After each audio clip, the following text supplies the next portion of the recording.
हमारे हिंदू समाज को ये बोलना चाहूंगा कि ये जो आपने चश्मा पहन रखा है ना सेकुलरिज्म का, उतार दीजिए। ये जिहाद वो एक आतंकवाद है जो अपनों के सगे नहीं होते, तुम्हारे क्या सगे होंगे? सिया सुन्नी कभी सगे नहीं हुए हैं, तो तुम तो काफिर हो उनकी नजरों में। ये चश्मा हिंदुओं को सेकुलरिज्म का उतारना पड़ेगा और अपने धर्म के ऊपर सर्वश्रेष्ठ और पूरी मजबूती के साथ में खड़ा होना पड़ेगा। क्यों हम लोग आए हैं संघर्ष के सेट पे और हम लोग मिलेंगे आज़ाद महेंद्र कुमार से, जो कि यहाँ के संपादक हैं। इनसे डिस्कस करेंगे हम लोग जो टी राजा का मुद्दा चल रहा है उनके बारे में जानेंगे विस्तार में।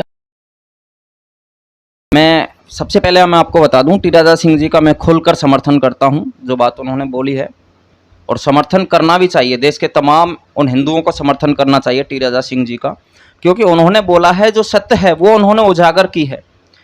पहले नपुर शर्मा ने ये बयान दिया था, लेकिन मैं ना अपने सिस्टम पर है ना थोड़ा सा इधर उधर हो जाता हूँ। हमारा सिस्टम इतना गंदा है, नेता शासन प्रशासन हमारा सिस्टम है ना इतना बदल चुका है कि अगर हम लोग सत्य को उजागर करने की कोशिश करेंगे तो उल्टा हमें ही दबाया जाएगा।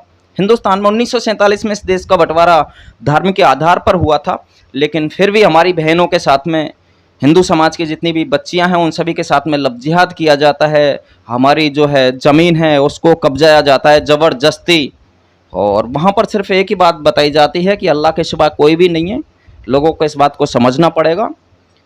वो कहते हैं कि सिर्फ जो है वो अल्लाह हैं, बाकी कोई भगवान नहीं, कोई हनुमान जी नहीं, कोई जय श्री राम नहीं, कोई कुछ नहीं, कोई कृष्ण नहीं, कोई राधा नहीं, कोई गंगा नहीं, कोई जमुना नहीं। गंगा जमुना तहजीब की बात तो करते हैं, लेकिन हमारे मजहब का, हमारे धर्म का बिल्कुल सम्मान नहीं करते हैं। अब मैं आता हूँ राजा सिंह जी की बात पर। उन्होंने कहा है कि एक बुजुर्ग व्यक्ति ने, 65 साल के व्यक्ति ने और एक 9 साल की बच्ची के साथ में निकाह किया था।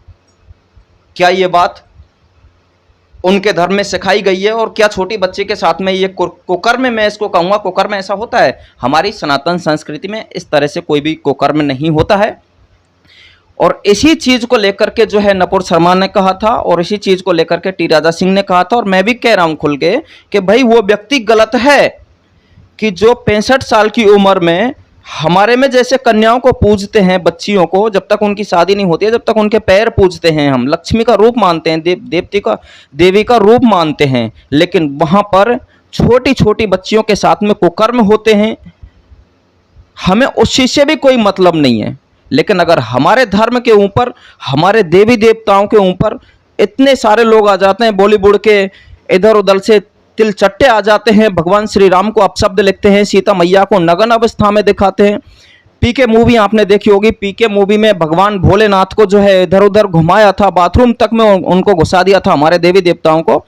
इस्लाम तो बनाया गया है, और जिस विचारधारा के ऊपर ये लोग टी राजा सिंह को गलत ठहरा रहे हैं उसके लिए मैं खुल के बोलना चाहता हूं कि इस्लाम 1400 साल के बाद में बना हुआ है, और उन्हीं पुस्तकों को लेकर के मैंने कुरान पढ़ी हुई है। मैं खुल के कहता हूं कि भाई आज टीवी चैनल वाले हड़बड़ाते हैं, कांपते हैं कि यार सांप्रदायिक दंगे हो जाएंगे या ये हो जाएगा वो हो जाएगा, लेकिन मैं खुल के मौलवियों को कहता हूं, जो मौलवी अपने मजहब के जो धर्म को पढ़ने वाले हैं या धर्म प्रचारक होते हैं, आप उनको कहना चाहता हूं कि आप इंटरनेशनल चैनल पे आइए और हम हमारे धर्म गुरुओं को बुलाएंगे, आप अपने धर्म गुरुओं को बुलाए इंटरनेशनल चैनल पे, और उस पवित्र पुस्तक कुरान को लेकर के और वहां पे बैठते हैं, फिर इसको कोर्ट तक लेके जाते हैं। वसीम रिजवी जी ने कहा था भाई कुरान के अंदर 6666 आयतें, जिसमें से हजारों आयतें हिंदुओं को काटने मारने की बात करती हैं, तो उन आयतों को खत्म करो ना भैया, भाईचारा कब बढ़ेगा? एक तरफ तो तुम गंगा जमुना तहजीब करके और हिंदुओं को काटने की बात करते हो, और दूसरी तरफ आप लोग जो है भाईचारा दिखाते हो, तो ये बिल्कुल चलने वाला नहीं है। समाज हमारा जागरूक हो रहा है, और जो लोग जागरूक नहीं है उनको मैं ये चीज बता देना चाहता हूं कि आज नहीं तो कल आपको जागरूक होना पड़ेगा। नहीं तो आज वो अंकिता थी, कल रिंकू था, चंदन था, बहुत सारे केसेस आपके सामने भी आने वाले हैं। बहन बेटी बच्चे महिलाएं आपके भी घर में हैं, उनको सुरक्षा आप लोग नहीं दे पाओगे।